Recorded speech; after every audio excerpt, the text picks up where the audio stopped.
And good morning, everyone. Welcome to this week's new episode of Breakfast with Boom. I'm your host, Mr. BoomStick XL. And ladies and gentlemen, not only do we have a panel of absolute rock stars, we have a ridiculous amount of news to get into. I mean, my goodness, ladies and gentlemen, did I put on the screen for you, everyone, if just in case you missed it, the 21 minutes of footage for Redfall. This comes the way of QuakeCon, and man, this game is looking so good that I would dare say it's going to be a Game of the Year contender. I think there are a lot of people are downplaying this game, and I think this is going to be a monster hit for Arkane, for Bethesda, and of course Xbox. We also going to be talking about, folks, Redemption. That's right, ladies and gentlemen. It was announced this morning by not only 505 Games, not only Kojima himself, but it was also announced by Xbox that, yes, as I had said earlier in the week, Death Stranding has officially launched onto Xbox Game Pass for PC. It is official that it's coming on the 23rd. Aaron Greenberg posted a tweet. You know, Aaron Greenberg being somewhat messy sometimes, which we know we love about Aaron. He put it out there on the socials. We're going to be talking about that. And the name of the one of the bigger topics is WTF Embracer Group Plus, because holy shit, ladies and gentlemen, they have taken over the universe. If you thought that the ABK deal was big, if you thought 34 studios for Xbox Game Studios was considered to be, you know, cornering the market or, you know, boxing out the competition, ladies and gentlemen, Embracer Group now owns 120 video game studios. Like, what the F?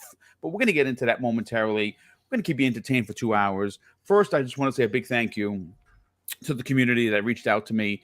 If you know, I had to cancel my show yesterday. My mom is in the hospital. She is stable today, and we will see what is going to go on. But thank you for all the well wishes and the heartfelt messages that I have received. It's greatly appreciated.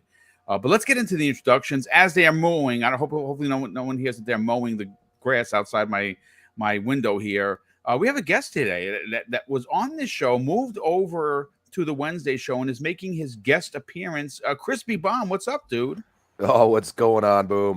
Shout out to you, and hope your mom is all good. I didn't even know, so I just heard that right there. But Thank you, brother. yeah, Definitely appreciate that. and I mean, does Boom have to, can we give him his flowers, please, people? Like, he ran with this topic, and I thought it was logical. Everybody thought it was logical, except a very few. So, Boom, good on you for running with that Death Stranding topic, and now you look like the smartest man in the room. Well, again, I mean, look, I'll put it this way: when I tweet something out there, it gets likes, right? Which is great because like nothing is guaranteed. I get comments, and usually I write back, and we have a conversation. That's awesome. This particular tweet not only had almost 400 likes, which is shocking for me, but it was the comments that I had to stop answering because a lot of them were really like nasty, like straight up fanboy rhetoric, finger pointing, some cursing. When you see there's 57 comments on a post that simply just is advertising the show that we're going to have Wednesday night, I got called a liar. I got people quote tweeting me saying I don't use clickbait, that the whole show was a clickbait show. It turns out, folks, that went with my gut. A couple of people in the industry that I trust made a comment about it coming. I went with it, and like I said, I would have gladly taken the L if it would have happened. But guess what? It didn't. And even though I'm disappointed, folks, that it's not on Xbox Series X and S, which I think is a missed opportunity, I understand why it's locked behind PC, because 505 Games did do that. And we're going to get into that topic. Actually, we're going to open up the show with that topic. But yeah, I appreciate that, Crispy. I don't really need the flowers. I just want people to go and check out Dirt Griggity and King David just explode on the scene along with yourself and the rest of the Primetime Gaming crew from Wednesday. If you missed that show, wow, what a freaking amazing 2 hours. It's up for video on demand. Go check that out. I mean, first of all, it was Dirk Riggity's debut appearance on Primetime Gaming. First time I got a chance to work with him. And King David, well, King David delivered. King Crocs David, I should say, delivered. But listen, Dreadpool, how you feeling, brother? Welcome back. Yes, I'm feeling great. Again, we feel bad for anybody's family, so we were concerned for you. Thank you, sir. Appreciate it very much. But yeah, when you see something, you go by your gut because you honestly think it out. You got to get your credit. But you're also the bigger man when you screw up and you take the L. You say, Of hey, course. you know what? Yeah, you I have went to. You have this to way, be. and I thought I was right, and I wasn't. Yeah, it happens, dude. It happens. It happens. But that's the thing, Some people just can't understand that. You just gotta. You throw it out there and you take what comes back. If it's good or bad, you got to man up and just be honest about it. And when you're not, that's when people don't trust you. And I don't understand how these people are still getting this attention when they've been proven over time and time again that they're not trustworthy. Indeed, good stuff, So, dude. I but love yes, I'm happy to see everybody in the chat. My breakfast. Yes, what is your breakfast today? So I had an English muffin with a coffee. Today was cold pizza. I was trying to warm it up, but I was like, I ain't got time for this. So just a cold pepperoni pizza. There's nothing wrong with cold pepperoni pizza, dude. It's great. It actually has there's a certain flavor that goes with cold pizza that right. It's different from when it's warm. It's something. It's just something. There's something there. But I'm happy to see that Tater Todd is back again. Yes. So welcome back for today as a special guest. French fried taters. Yeah. I love it. That's good stuff. Well, listen, it's great to have you here, brother. We got a lot to get into. Web Dave, my brother. Listen, folks, let's wish Web Dave and his family a quick recovery. He has COVID. He just came back from his vacation and he's under the weather, but he's still in the chair for your entertainment. Man, how the heck are you feeling? I'm here. I'm a little weak, but we're gonna continue on. Even had a interview last night, so that was fantastic. That'll air on Monday. But and that's going to be going live Monday, right? Yeah, that'll go up Monday. Excellent. Yeah, what a great chat, and it's so good seeing Kay Asante in there. Kay Asante in chat. He may want to join us on a panel today, especially when we go Embracer Group mode. Oh, it's going to be awesome talk today. That's his dream. Xbox X Embracer Group in 2023. Let's make our signs now. Let's go. I love it. Well, listen, dude, it's great to have you here. Thanks, of course, Mrs. Boom and I wish you and your entire family a fast recovery because trust me, we know it whooped our ass cowboy style and we're still not right. It is what it is, but hopefully you get better. And the best driver in the business. In fact, if we were running from vampires like you see on your screen, we would have Fuzzy at the wheel. Fuzzy, what's going on, brother? How you feeling? I'm doing great. Glad to be here with all you guys and everyone in the chat. Hope everybody has a quick recovery with for your family and Web Dave and for your mom. I appreciate it, brother. Thank you. But man, as far as gaming news, this has been a week. It has been a week, and well, you know what? Let's get into let's open up with Redfall. Yeah. And the reason why I want to do that is because you see this on the screen. This what you're watching in front of you. There's no sound for obvious reasons because we're podcasting. But what you're going to see in front of you for the first 21 minutes of the show is the Welcome to Redfall video that was put up there at QuakeCon 2022 yesterday. And obviously, there. If you missed it, if you missed out on it, I highly recommend you go check it out, ladies and gentlemen. What I was, and we got a chance to listen to the developers, which is always awesome. We also got a chance to see some footage that we have seen before, but what we didn't know what we were getting was some of the breakdown of the weapons and some never before seen footage. And I got to tell you, folks, the more I see of Redfall, the more I have come to the realization that this is going to potentially be a Game of the Year contender. Once again, delivered by Arkane. Arkane has a pedigree that is just banger after banger after banger. And being that this is going to be their fifth game, And this is coming off of Deathloop, which is apparently going to be launching this year after, I think it's September something. I think we should get some information. Supposedly it's launching. This is the rumor. Again, I could be 100% wrong. And that would be great to get that into Xbox Game Pass, because it'd be one of the few highlights for this year for first party, even though PlayStation had it last year. And I bought it for PlayStation. I played about a quarter way through, and I really just wanted to wait for Xbox, and hopefully it does come out this year. But this is going to be their 5th game. And moving forward, this is, we know that all of their games are going to be exclusive to Xbox and dropping into Xbox Game Pass day and date, which is bonkers. I'll start with Crispy. Crispy, did you get a chance to watch the video?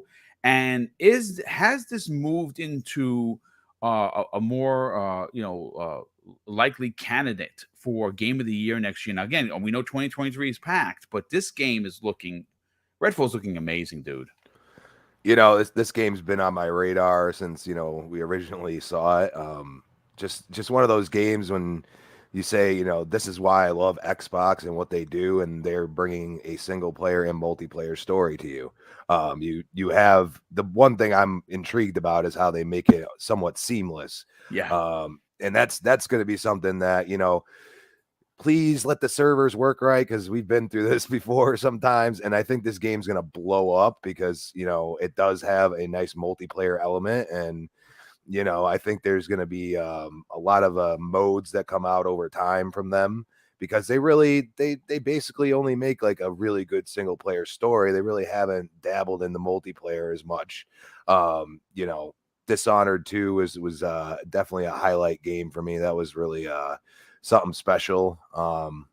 It's one of those things where you look at what they have and what they've done, and you say, okay, well, you're bringing newer elements, kind of fighting vampires, which, I mean, we've started to see games, go the vampire route recently, but I feel like they're gonna knock us out of the park with this. And just it being in Game Pass day and date is gonna be, just so much fun, because you just could play with whoever you want, and you just download it. And that's just something that I love about Game Pass. The player base will automatically be there, and it's going to be something that we really get into. And I think a lot of people are going to be going back to it. I mean, a lot of people were, a little questioning about certain games that have come into Game Pass, and they've done really well, Yeah.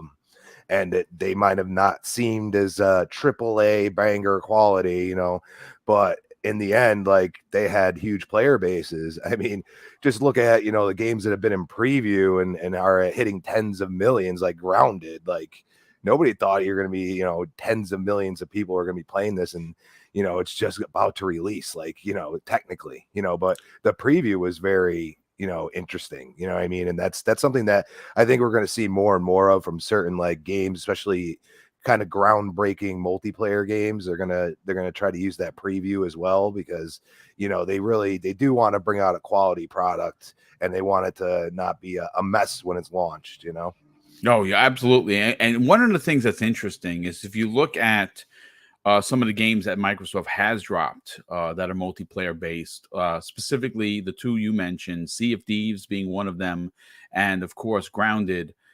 These games have seen unbelievable success, and in a service like Game Pass that has potentially 30 plus million players in it right now, and only growing, and it's going to quadruple when the family plan releases, hopefully in this country later this fall.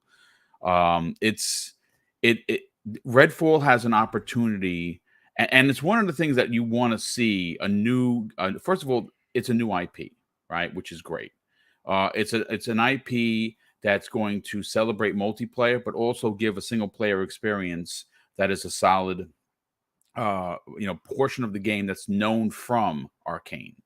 And what a game like this does, launching into a service like Xbox Game Pass, is it immediately has a pool of 30 million players. Now, is everyone going to play it? No. But the fact that you can, in fact, go just download it and give it a shot and find out whether or not you do want to play this game multiplayer or single player is excellent. And like I said, the more we see of this game, it already seems polished from what we've seen. I just can't imagine it's going to look any better because like I said, they said first half. A lot of people are thinking this game is dropping in January, February, and I would agree with that. But this is going to be another monster AAA release and another reason to be invested in Xbox Game Pass because just look at the screen, folks. I mean, again, there's no trickery here. What you see is what they put out there. But listen, let's bring in Web Dave into the conversation. Dave, this is you know what? Actually, Dave, before I do that, let me just catch up on some of the super chats. We have Frantic Animator who dropped before the show even went live, dropped an outstanding $2 super chat and says, "Good morning, Mr. and Mrs. Boomstick." Well, thank you so much. Good morning to you as well. Thank you for the generosity. We also have Sith Lord, good friend of the program, drops an outstanding $2 super chat and says, "Free select digital game with any purchase of the Xbox Series S." That's dope, ladies and gentlemen, because not only are you going to get Xbox Game Pass, and I think it's only 30-day card in there, but now you get a free game, which is a pack-in, which is we haven't seen that in years. That's pretty dope. Shooter 2853 drops an outstanding $10 super chat and says, "Good morning, Boom, Mrs. Boom, and the excellent panel members. Please give me a boost as I am unwell. Oh no, reaction to the 4th COVID injection. Dude, I'm so sorry, brother. I hope that you get a speedy recovery because there's nothing worse than being sick, dude. So hopefully you only have like a couple of hours, maybe a day of reaction, and then you're back to your normal self. Because that does knock you on your rear. But feel better soon, dude. Thank you again for being here, and of course the generosity. Chaos Mite, who's been a member for 7 months of Here Comes the Boom, says, "My hope is that Microsoft makes a Killer Instinct 2 with also a mode like Smash alongside with Mortal Kombat style." That sounds interesting. Actually, we're going to get into that because Maximillian dude, who is one of my favorite YouTubers, and there's a reason why he has 1.51 million subscribers. Besides being the fighting guru of YouTube, he's a huge Killer Instinct fan. As a matter of fact, a couple of years ago, he started the hashtag Bring Back KI, which exploded on the scene. He's been a big fan of it, a big proponent of it. And he put out a video just the other day where he called himself, it's a crackpot theory. Those are his words. I'm not putting words into Maximilian's mouth. And we're going to talk about what his crackpot theory was. I think it's ingenious, and I'm kind of wondering if it's a little bit more than a theory. Maybe he knows something, but we're going to get into that. And you folks are going to be super interested. We also have a Shooter drops an additional $5 super chat. Thank you for that, brother. He says, "Boom, hope your mom gets well, and Web Dave and family speedy recovery." Yeah, thank you very much for the additional super chat, but the warm wishes. Thanks, and Shooter. nice Appreciate message that. as well, brother. Thank you so much, Shooter. Definitely appreciate that. But Dave, Yo. what you see on your screen in front of you looks like a polished game. If you told me this game was out now, I'd believe you. Yep. This looks stunning. Again, there are some scenes that we've never seen before. There are some of the scenes that we have seen. What are your thoughts of what they put out there? This 21 minutes of footage where they had a developer interview with the 4 devs as well as some gameplay in the background. Has Redfall moved up for you in your excitement meter for 2023? Yes, it has moved up, and the thing that just keeps bringing to my head is it's included in Game Pass day one. Yeah. I mean, I'm gonna get to play this without having any second thought. Just download it, play it. Probably be able to just stream it if I want to, which will be fantastic.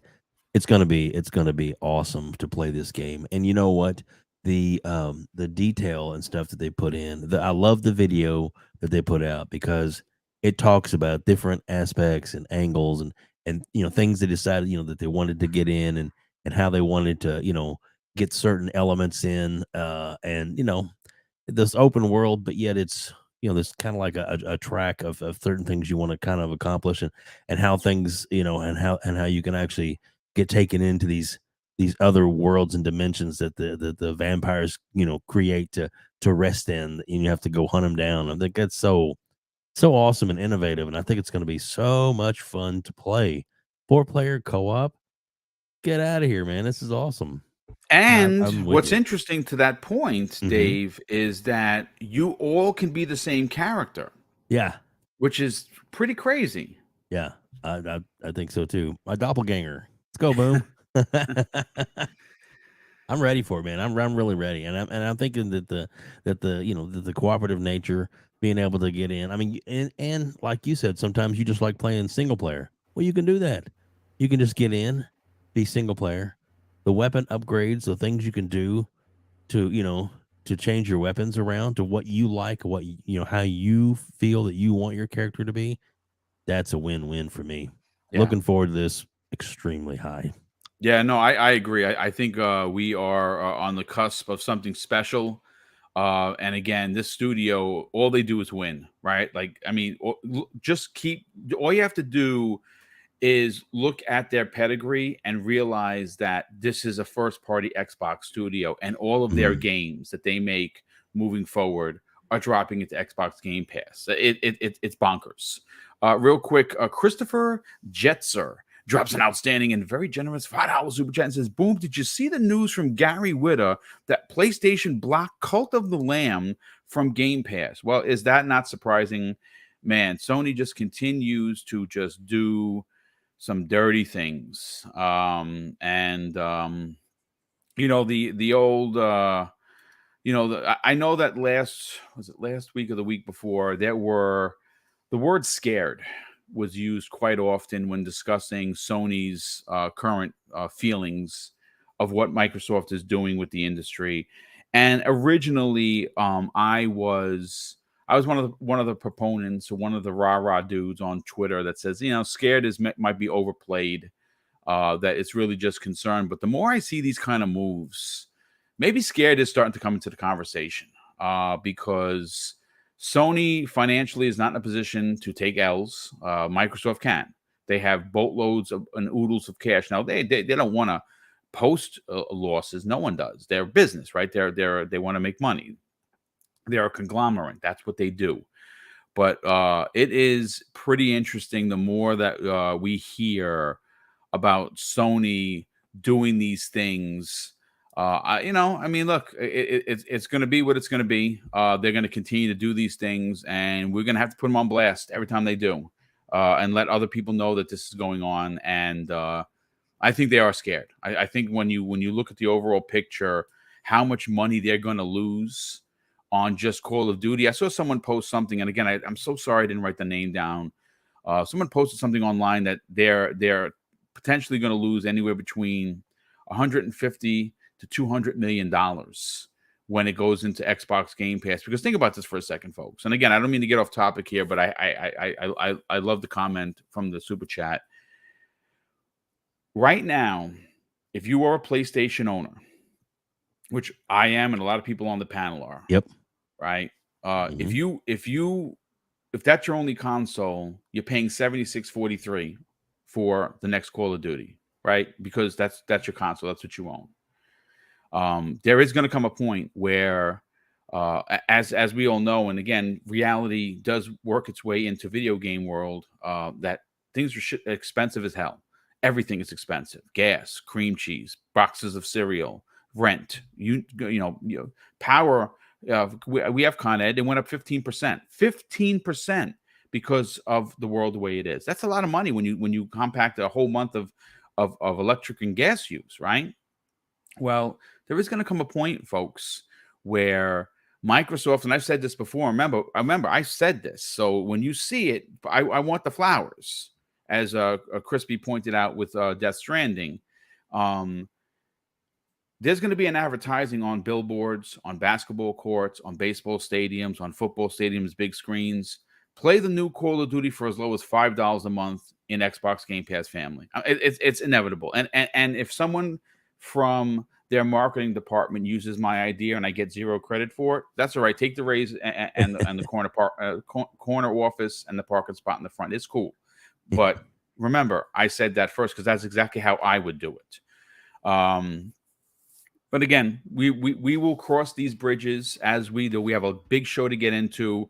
Jacob Novick drops an outstanding $5 super chat. Says, "Hi, Boom, chat, and y'all. Andrea found a spider symbol on the suitcase picture Xbox tweeted before Death Stranding was officially announced. Okay, well, we're gonna get to that because Spider-Man, folks, is not a Sony-owned IP. They have the rights for film, but they don't have the cornerstone blocking rights for video games. What? No, they do not. They now that's a Well, we know. deal that might have been worked into, and I've talked about this before, into the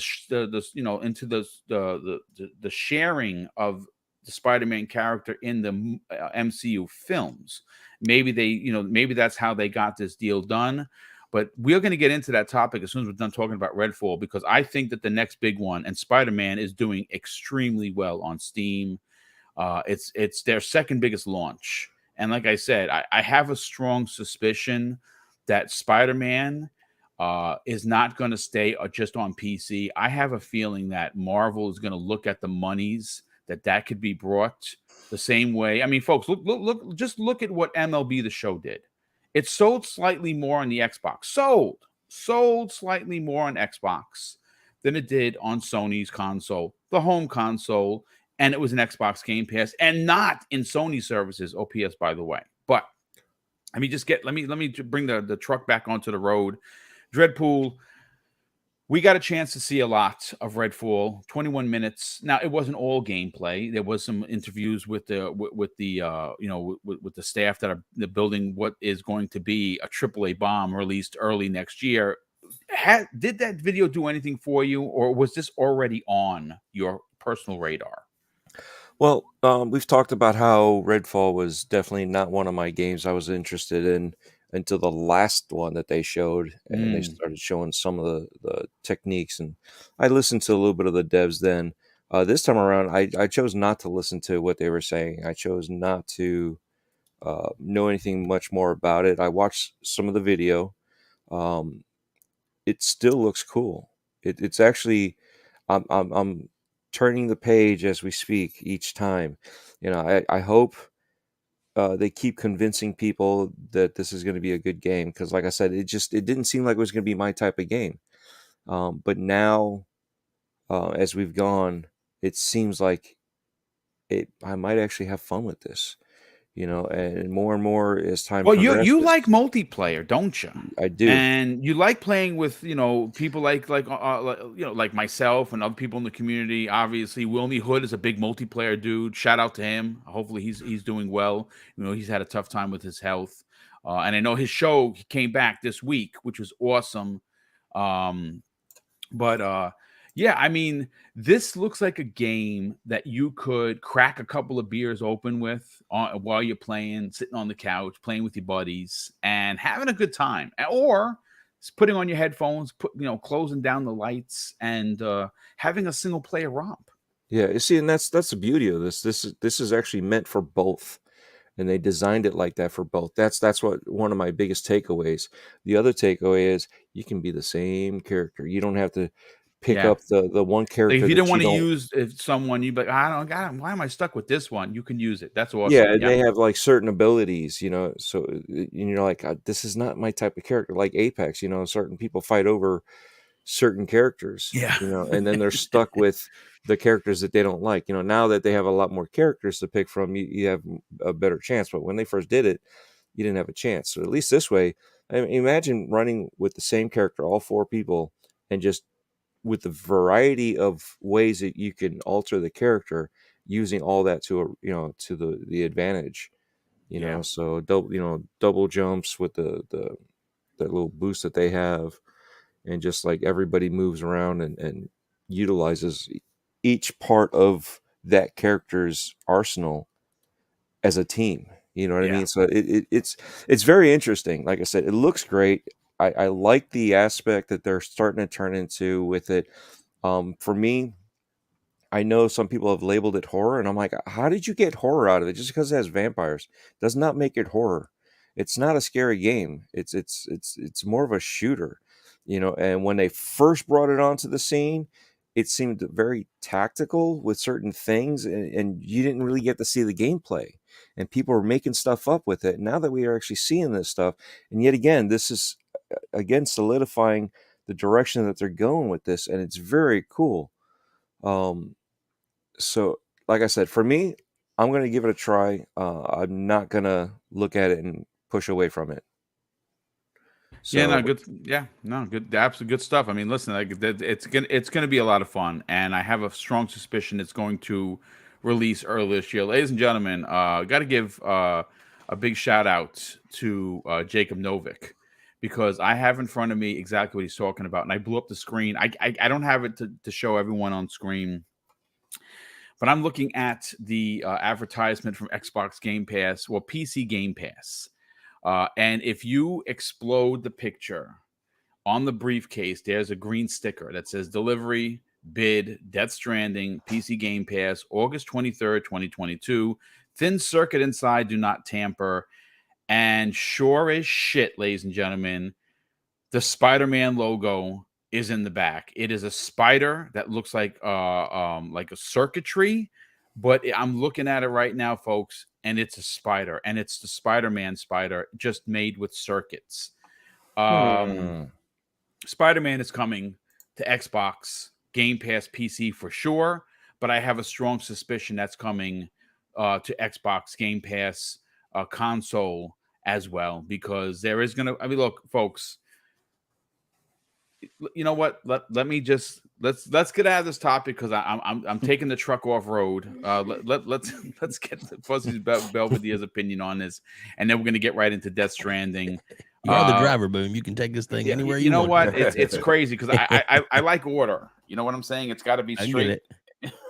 So listen, Fuzzy, let's get your opinion on this. Redfall, you're a multiplayer dude as well. You play with a lot of people like Pong Soul and Nav and you know, because obviously you're on their show.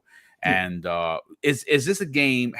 Did this 20-minute video or the 21-minute video that was released at QuakeCon, to open QuakeCon yesterday, did it raise your excitement for this game? Well, my excitement was already through the roof on this. They didn't go into as much detail as I would have liked on like the rarity levels on like certain weapons or talents and things, but everything else was there. Like they gave a little bit of the lore as far as like, it's not your traditional vampires. This is more of like the tech, you know, man-made type vampire thing, and they went and discussed about the weapons as far as everything from like full grade military weapons that have been modified or modifiable to, you know, somebody used the garden hose and made a pipe bomb and or like a plastic tube, you know, pistol or something, you know, just random stuff that has been put together type of stuff as far as weapons are concerned, all the way up to military grade. And then the fact that you can use the same characters is awesome, because there's always that time where, I mean, you can kind of get away with having like the same or similar builds for like Destiny and even Anthem for that matter, but you can have the exact same character but have totally different like abilities and skill trees and things like that. And then for those that are going to be like myself, probably playing daily, where we might max out a talent, it doesn't just cover for your character. It can cover for all 4 characters. So like the cloaking ability that they had mentioned. And I mean, there's just so many little tidbits in what they talked about in that 21 minutes that my excitement was already, like I said, already through the roof. It's even further now. There's just a handful more things I would like to see, but I can wait until the game is, you know, in my hands type of thing. So hopefully, fingers crossed, it's like a February release kind of thing. I know they didn't give like an exact month or anything like that, but you know, hopefully it's early on as far as the it's definitely going to be in the 2023. first quarter. I mean, if you just look at the gameplay, if you just look at the game, that's extremely polished, dude. Yeah, the overall animations and things like that, I like what I've seen so far, both from like the June, you know, like Xbox's E3 all the way up to now, what they showed yesterday. So I can't wait. I'm really, really enthused about this game, and yeah, it's great that with it being Arkane, they even, you know, gave the hints that okay, yes, it'll feel like an Arkane game if you choose to play it solo, but it won't take away, or doing the multiplayer isn't like a requirement, nor does it take away from the experience. And then you could still dive in, you know, team up with your friends and go ahead and help them either grind stuff out, or you can grind stuff out as far as being able to get certain loot or certain gear and things like that. So I'm all for it, and I can't wait until this game comes out. I'm more excited every time I see a little bit of it each time they talk about it or show it. So can't wait. No, me too. It has jumped. Like I said, I'm a fan of Arkane. Played, I don't know, about halfway through Prey. Mhm. Didn't love it as much as the original Dishonored. I loved Dishonored 1. I played through it twice. Mm. Dishonored 2, oh man, I don't know what changed. The gameplay was very similar. I could not get into it. I got a couple hours into it, and that was about it. And Deathloop, is amazing. Yes. I mean, again, I went out and bought it full price, full boats when it came out on the PlayStation 5. I got about about a third through the game. I really enjoyed it. And just realized I don't know what made me stop playing. It wasn't because it was on the PlayStation 5, because obviously I play games there too. You want But the I just, achievements. well, I mean, yeah, I mean, I really wanted to experience it on Xbox, which we'll hopefully get a chance to do this year. Listen, let me just make sure the super chats have come in. Let me catch up with everything. Oh, Jose Alavella drops a very generous $5 super chat and says, "Now here, just subscribed, love the show, guys." Dude, Jose, that's awesome, brother. Thank you so much for subscribing, and thank you so much for the super chat. That is incredibly kind of you. I didn't realize that that was the naked part of the game for that I had it in here. Thanks for throwing that, pointing that out. Dreadful. I didn't even realize. Oh my god, that is funny. Okay, so let's rip this band-aid right off, ladies and gentlemen. Let's get right into the redemption story that is Death Stranding. Death Stranding officially released. The official release is coming the 23rd of August, which is early next week. It is launching and landing onto PC Game Pass. I've said this before. I think it's an incredibly missed opportunity that there are games locked behind PC that don't come to console, but plenty of console games go to PC.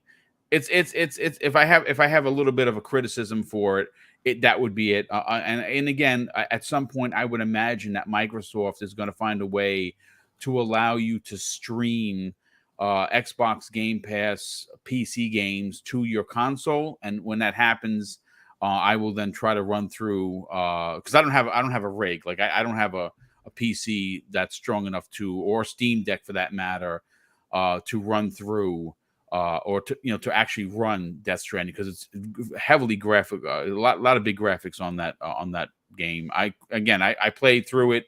I didn't beat it. I have 30 trophies out of the 63 unlocked, and I put 40 plus hours into it. Quite enjoyed my time with it. Originally was not going to buy it. My brother bought it, he gifted it to me, and I was a little on the fence about it because it looked a little weird. But I actually quite enjoyed my time with it. But ladies and gentlemen, look, let's break this down. Now there's going to be some questions. There's a lot of Sony fans that are upset by this. We've seen the videos, we've seen the emergency streams, we've seen the spaces. We even seen some dude threaten to blow up SIE, which is, don't do that, please don't do. If you want to say it to your friends and you're not recording it to put out there on the socials, I guess that's okay. I would not use the word bomb in 2022, because listen, it's that's not cool. But what's interesting here, ladies and gentlemen, is the fact that now this is another Sony game, first party game that's on Xbox. Obviously, MLB The Show came out, and that was a bit of a strong arm by MLB. They basically told Sony that if they didn't make this multi-plat, they were going to lose the IP through licensing. And Sony, so they did what they did, and they made money. They made money because that's at the end of the day, folks. That's what this business is, right? It's all about making money. Sony's a business, and I've been saying this for a while.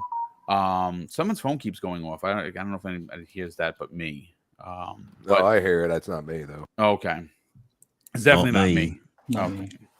But it's all right. It's fine. It's fine. Listen, let's continue the conversation, folks. Look, this is not going to be the last time we see a game move over to Xbox. It's just not.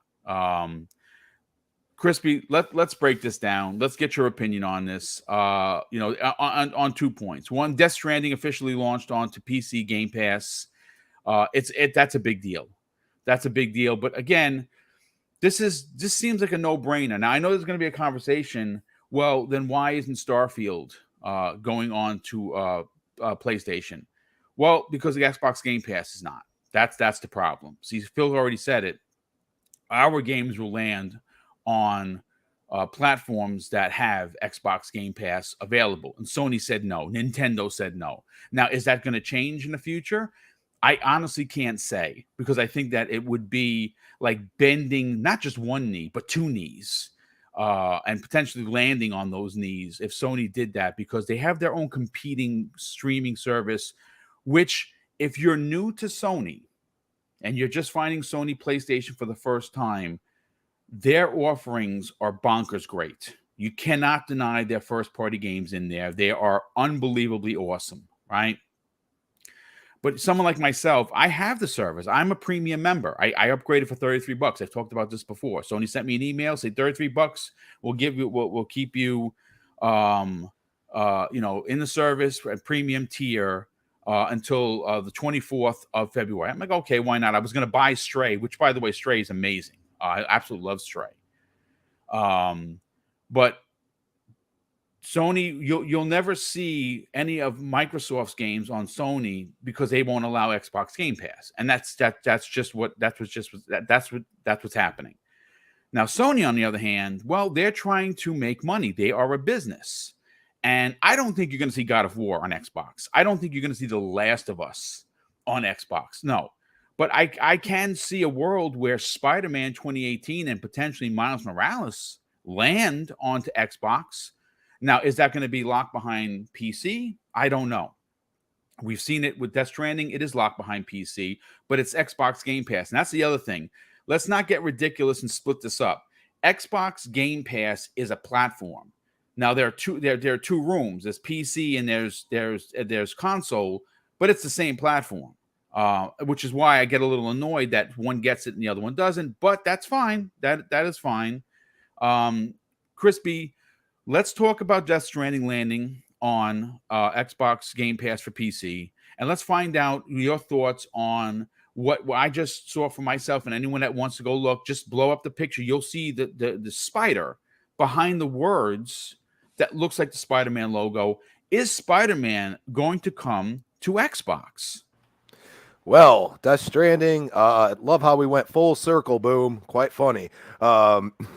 Just the other day we were talking about this, and, technically we weren't confirmed, but, we went with Boom's gut, and now I can hear King David laughing in the other room.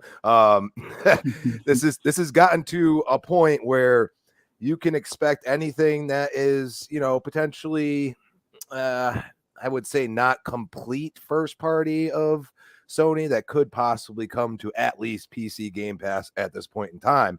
And the one thing you say is you look at some of these games that have went in there, that will go in there. It's games that maybe didn't do as well. Do I think we're going to see like even Days Gone over there? I don't think so. I think they're going to keep their IPs that, are really just their IPs and theirs alone. Spider-Man, on the other hand, technically isn't in the gaming part of it. So unless they strike a deal, which isn't going to happen with Marvel, they have to strike deals for every game that they put out. And possibly Marvel Disney might be like, well, MLB The Show did really good, and they really want mind share. They want people to recognize Spider-Man more and more and more, because regardless of what you think, the movies are only a part of it. There's figurines, there's the games, there's a lot of things that, Marvel has an interest in Spider-Man with. And also he's probably the most popular Marvel character. And sure, would Disney love to, retain that IP? Totally, absolutely. So they got to play ball. So Sony's got a chip, but so does Marvel, because you're in the gaming space more than Marvel has ever been. So let's be honest here, that they're playing a little, handball right now, and somebody's gonna have to give in at some point, because they're just going back and forth until no end. And we've seen kind of, I feel like Sony is almost taking, all the IP that they own for the movies, and they just, it's so convoluted right now. Like, yeah, the stuff that really involves the MCU, but like Morbius, that was a hot mess. You know what I mean? And it's one of those things, like, I think Marvel looks at some of the things that Sony does and they're like, why are you doing this? So I think they could go and they might be like, you got to start releasing this in other places. So maybe it just starts at PC. And I mean, are they going to say no to money? I mean, Microsoft will be like, put it in our service. You know what? I don't have a way to do a poll, but I want to throw this up there. And again, be honest, right? If Spider-Man 2018 releases on Xbox, is that a day one for you? Throw 1 in the chat, yes, and 2 for no. It's like, for me, I mean, if it comes in the Game Pass, I don't have to buy it because I've already bought it twice. Like, I bought the 2018 version. I bought the one that came with the the upgrade version with Miles Morales. I'm already in the bag. I platinum Spider-Man 2018, and I would absolutely run through it again. It's just ridiculously good. But there are a lot of people. Listen, to your point, Crispy, I think it's money left on the table. Spider-Man is the face of Marvel, right? Sony owns the film rights. The films that he has been in have been doing unbelievably good.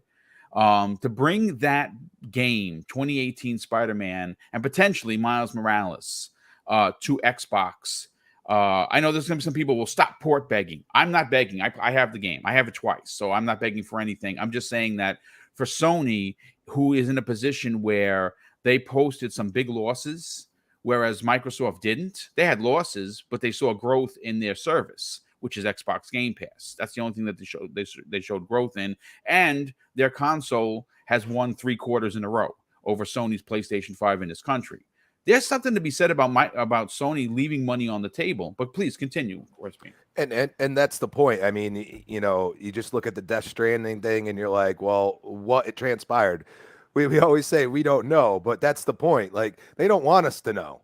I mean, all we know is that Kojima went, at the showcase. You know what I mean? Like, Kojima showed up there, said he's working with Xbox. So then you're like, well, I guess everything's on the table now. And technically, they're not. It's published by 505, not Sony. So, really, it could be 505's like, okay, well, we did our exclusivity.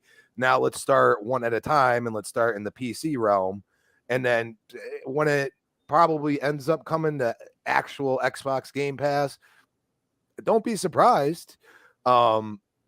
It's one of those things, like, at this point, Sony is looking to gain revenue, and I'm going to be totally honest with you. Their hardware division, including their TVs, not doing that great.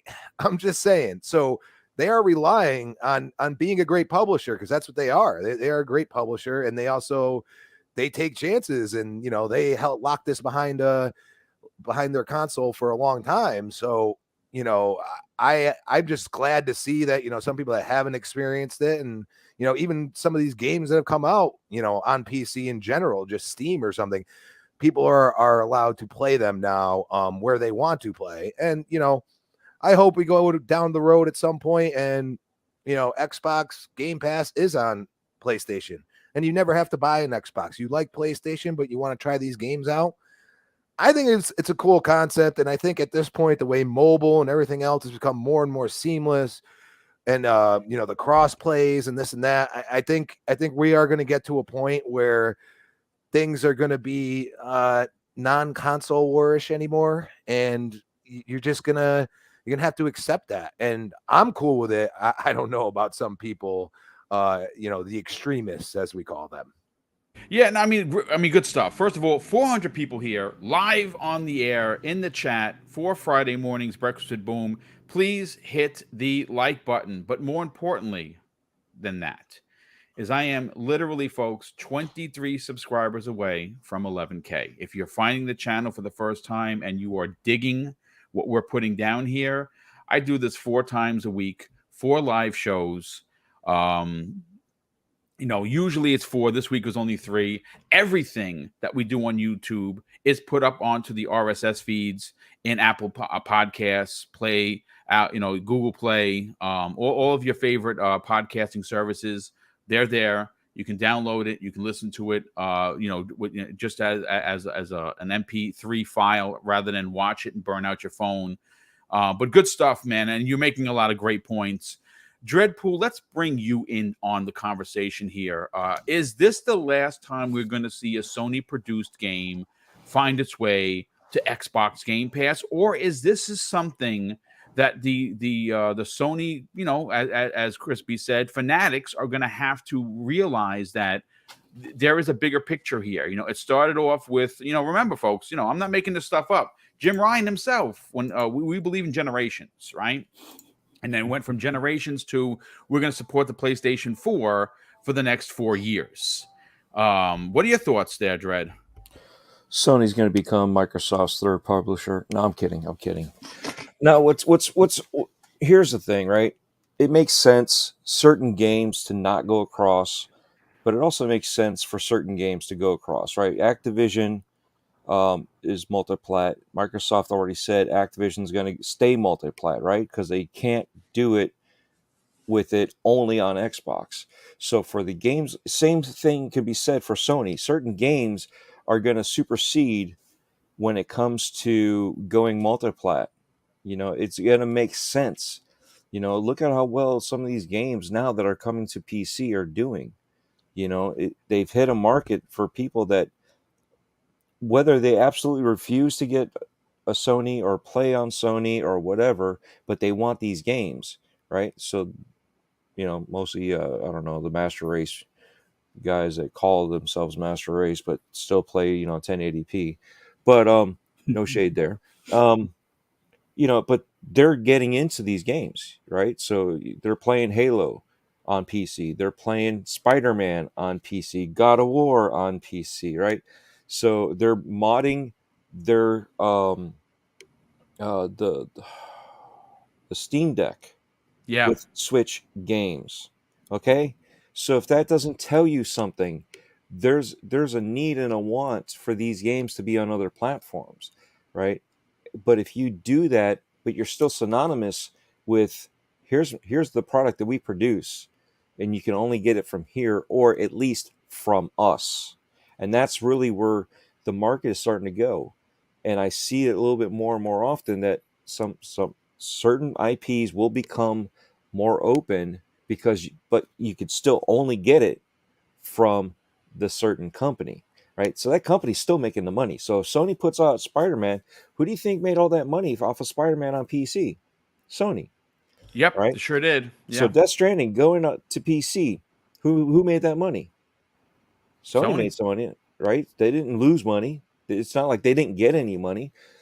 But let's see, Microsoft's paying for Game Pass. So if your game goes into Game Pass, you're getting money out of that, right? Who's getting that money? Sony, right? 505's getting their share. Kojima's getting their share. Sony's getting their share. Same thing happened with MLB. Who got their share? Sony got their share for Game Pass. So it's, and that's the thing that the diehards are not seeing is business, and sometimes you just, I don't know, take that swallow and just go with it. Whatever happens. We try it out, and if this doesn't work, then we move on. But this is working, so they have, they see a direction that we're getting. If you're already okay, let's go backtrack, right? Jim Ryan said that they've already maxed out their potential from the Sony sales from PlayStation, right? And if you're only getting so many people, we've already established that how many people bought multiple consoles, but they still relate that this is what your consoles, this is our power because we've sold this many consoles. Yeah, but you sold the same console to one person 5 times. So, you actually have like a fifth of that. All right. So let's just say a fourth. So a fourth of that, but you still get 20% of your total consoles as your software sale for this Yeah. type of game. That's Mhm. supposed to be a huge number, and it's not. It could be even bigger now that it's on PC. Now that if it goes this way, so when certain games go third party, it just makes sense. I mean, why do you think Sega went third party? Right? They lost the console war. Sony nickel and dimed them out of everything. They couldn't get this, they couldn't get that because Sony paid it to be kept off of their platform. So between all this stuff and Sega doing themselves in, right? They didn't do it. I'm not blaming Sony for everything, but Sony had a helping hand. Sega had the full hand in their pocket, not knowing what they were doing when they had the two different sides warring with themselves, and they did it to themselves, right? But Yep. now they're doing well as a third party. They sold more Sonic anywhere else than they've ever had, being console exclusive. So when these games go out there, you got to watch what the trends are. You got to see where we're headed. We're heading into a digital environment, right? How many people have digital games now? Whether you like it or not, if you're on Game Pass, right, you get those free games. Whether you like it or not, you're on Sony's services, you were getting those free games, and you're still getting them on these new versions of the services, right? So you're still getting digital games. Steam and almost GOG, what was the other ones? Ubisoft, all these games that you're getting on PC, all digital, right? So where do you think this is going? If you can still play these games with, I don't know, let's say certain features that are only available on your particular hardware, but yet you can still push it out there, why not? And then if you want those features, you got to go to that hardware, right? So if you want that rumble or the force feedback, you want this or that, you go to the console side. And, obviously PC is starting to pick up on that too with certain games to give you the feedback, but at the same time, PC is giving you different options, and that's why people love PC, because they can scale their graphics up or down no matter if you have a potato or not, right? That was the going joke. You can run Sea of Thieves on a potato, so you can do that if you want, and that's the beauty of this. But this is why digital games are becoming more and more open to cross-platform, or you're still paying money to that company, and that's what people forget. So I don't see Sony going anywhere. I see them expanding and growing, and they're not going to be the same Sony as they were before. No, Somebody else. listen, that's a great point. In fact, I have to say this is ridiculous, but Sony isn't going out of business. No. PlayStation, I know King jokes. He doesn't think there's going to be a PlayStation 6. He said that live on the air on Wednesday's primetime gaming, and he's been beating that drum for a while. He honestly thinks that Sony is going to go third party at some point. I don't know. I mean, I'm not there yet, but I think that we're seeing a Sony realize that potentially millions and millions of dollars that they spend to produce these games is being left on the table for stuff that, again, I don't ever think there's going to be a time where we see God of War on Xbox, even PC, Xbox Game No. Pass. I just don't. I just think that their first party IPs are too important to them. And I know some people are like, well, no, Spider-Man's a first party IP. Is it though? I mean, that's the thing. Yes, they own the film rights, but they don't own the toy rights. They don't own the video game rights. They have a deal in place where it keeps that game exclusive for now. I just think there is going to be a time. And like I said, go to Twitter, go to my Twitter account at Mr. BoomStick XL. Go pull up the picture. You're going to see it. Blow up the picture with your phone. You're going to see the spider right there on the briefcase. Now, there are no spiders, at least I remember, in Death Stranding. So I think that is a subtle, and then remember, that's not coming from Sony. That picture is directly from Xbox. That's a dig. That is a straight up poking the bear kind of a thing. And maybe that's an indication that Spider-Man is around the corner. I honestly believe Spider-Man is too important of a character to leave it onto PC. I think that is something that you would see come the way of Xbox. I don't think Sony would be the one publishing because they don't want to publish on Xbox. That makes perfect sense because MLB The Show wasn't published by Sony SIE. It was published by MLB, Major League Baseball. I actually can see that game comes to Xbox. Maybe it doesn't come to Xbox Game Pass unless Microsoft drops a ridiculous, ginormous bag on them. But I mean, remember, I've always said deceptive practices, right? You're always led to believe certain games are only on Sony. Yeah, well, they've been doing deceptive practices for years. Yeah, right. And I could still see them doing that now, even with the third party, certain games going third party like that. I could see Marvel or Disney's new revamped digital game making division actually publishing that game on Xbox. Yeah, and with Spider-Man, right? Everybody was led to believe, right? We've already gone over this however many times. You brought it up at the beginning of the show too.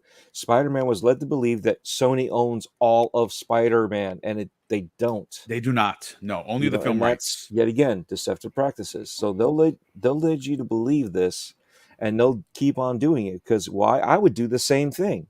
Of course you Seriously, would. If it was my company, I would do the same thing. I would want my money coming to me, not to the competitor. But if I gave something away to the competitor, you better believe it's not being given away. I'm getting money for it, and it'll be enough to justify to release it. And that's what they're doing. It's smart business moves, and people forget about that, and they get in the feels of, oh, they're not doing this. Isn't right. This isn't right. No, it's not right. But you know what? It's not right by the gamer. Business. It's right by the company suit. Yeah, and that's what people forget. You can't be rooting for them. You got to be rooting for yourself. Yeah, we've had other podcasters going. Fonz, right? Fonz Really Gaming. He even said it. Or was it Fonz or was it K Mega? One of the two. I remember they were talking about it on their show.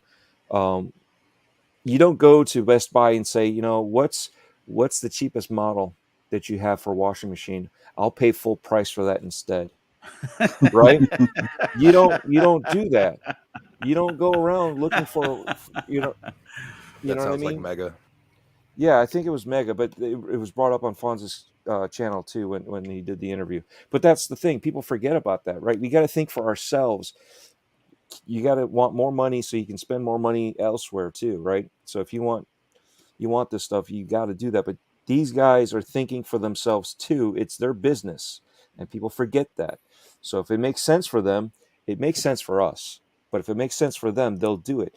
But at the same time, they're going to make sure that you think that you can only get it on theirs. Yeah. No, it's true. And they do that. It's business, folks. They want you to buy a PlayStation. Yeah. Shocker. Oh my God, a revelation. They want you to buy a PlayStation. Of course they do. Console sales are still what drive Sony at the end of the day. Super important to them. I have a feeling that Microsoft is going to come back around to the importance. I get it. Microsoft is console sales not as important as users, and they're doing some different things that Sony will eventually do themselves. And that's obviously, we can play Xbox everywhere. You can play it on a potato. You can play it on your pewter, your refrigerator, your phone, your tablet. Later on this year, in the Samsung TVs, you'll be able to pop up the app, put a connect the controller, and you're good to go. Yeah, Microsoft's been playing hide the shell game too. Yeah, they sure have. We're not looking at consoles. We're looking. Don't look over here. Look over here. This is where our users are, which is a good metric. Sony's using the same metric. They're not counting that when they talk about their metrics, right? Yes. It's the whole Excel file where you shift certain things in the pie chart and it makes certain things look better and certain things that look bad or would make it look bad get hidden, right? You guys got to remember, corporate stuff, you can manipulate the numbers, even though the numbers are always hold true, but you can move stuff around and manipulate the numbers and make them look different. Yeah, no, real quick. Yeah, that's good stuff. I know Super Duper Man in the chat says, talking about if Microsoft would to cut WB Discovery a check, Zaslav would be willing to potentially sell off the gaming license. Yeah, that's something we're going to come back around to on another show, because I think that is definitely a possibility. Zaslav is now the head of WB Discovery, and he's been firing people left and right. They've been making big cuts to try and save money because they are millions and millions of dollars in debt. But we'll see. We'll see. Listen, let's get Fuzzy in on the conversation, and we're going to move over to the big topic of the show, and that is what the H is going on over at Embracer Group. Was holy shit. They have been on fire. It seemed like the whole world was a fire sale for them just the other day. We're going to break down an article that I pulled from Axios Gaming that breaks down exactly who they picked up. And it's bonkers, folks. Fuzzy, but before I get to you, brother, let me thank a couple of people. Suicide Kings in the chat, who's been a member for 4 months, says, it's sad that the same mindset that degrades our politics is alive and well in gaming. To even consider hurting someone over a game is crazy. Yeah, indeed, it's just games, folks. It's just games. Jacob Novik drops an additional $5 super chat and says, I didn't look into it before, but is it? But it's possible that it's just a green spider to fit the green Game Pass card. The game suitcase have a yellow spider. I mean, look, everyone's going to see the picture, and your interpretation is going to be different than mine. If you blow it up the way I did, I have it on my screen. I can't share because I can't blow it up that way. There is a spider. There is the Spider-Man logo behind the actual Game Pass announcement, and it's done in circuitry, and it looks like the Spider-Man logo to me. And again, why would you? What does a spider have in correlation with Death Stranding? Well, there's nothing as far as I know. That to me is an early dig indication that Spider-Man is coming in the way of whether that be PC or both PC and Xbox. I think it's too big to be left on just PC, but what the heck do I know, right? LMNOPO drops an outstanding $10 super chat and says, I have to ask, is Game Pass PC seen as a separate entity from console Game Pass? The answer is I don't think so. I think that it is a portion, but separate, no. I think because obviously when you pay for Xbox Game Pass Ultimate, you get both. So is it one platform or is it a split platform? I suppose that could be debatable. I don't think it is. I don't think it's split. I think it is just one platform and it has multiple arms. He also says, let me just see if I can find it. Where are you? Hold on a sec. Oh, here you are. He says, perhaps deals could prevent console, but not PC, as they could be seen as two different things. That's an interesting theory, dude. And again, the only way we're going to know is if someone from actual Microsoft says something. Again, it's certainly debatable. But thank you for the super chat, brother, and thank you so much for being here. But Fuzzy, what are your thoughts on this? Is this the last game that's going to be coming to Xbox Game Pass, whether that be PC or console, that is a Sony-owned IP? I don't think it will be. I think in the grand scheme of things, now, bear in mind the timeline is probably going to be a bit further out for anything that would be considered closer to a first-party made game outside of like your MLB The Show type of deal. But when it comes to Death Stranding being on there, Kojima also doing a game for Xbox now, it kind of puts to rest a lot of the stuff that people on the PlayStation side were shouting at Xbox fans for saying, "Oh, well, Kojima will never do a game for you guys," and "Oh, you'll never see Death Stranding on an Xbox platform." So it's now funny to see how that's come around. Same thing with Spider-Man going to PC in general, but I'll be the one. I don't want to be a Debbie Downer or anything like that, but I used to be excited for Death Stranding when I first saw it, and then there was a trailer where I think they're called BDs, where you were supposed to hold your breath so they wouldn't see you, but yet it attacked the dead body. And ever since then, it kind of soured my outlook on wanting to play the game, because it's like, if that's a major plot hole to me, if you're holding your breath, then what's the difference between you and the dead body other than your heat signature? But outside of that, I'll give it a try with it being on PC Game Pass. I have a decent PC to play it on. But as far as any future PlayStation games, I kind of think that spider thing was on their cases originally in the game. So I don't want to say that it is or it isn't a hint. But one thing that should be noted, the Spider-Man 2018 on Steam didn't do as well as I guess Sony had hoped. it only sold about 60,000 units compared to God of War doing 70,000 units. So who knows if good old Jim Ryan over there still wants more money and wants to reach more people. I mean, I wouldn't be surprised if eventually we do see it on PC Game Pass. I mean, it only makes sense. If you're going to put something on Steam or the Epic Store, why not Microsoft Store and PC Game Pass? I mean, that's more money in your pocket, and Yep. you know, More F copies to be everybody's sold. feelings against it, but you know, money is money and it spends the same. So yeah, I could see it eventually coming, along with some other ones that are going into the PC space. So we'll see.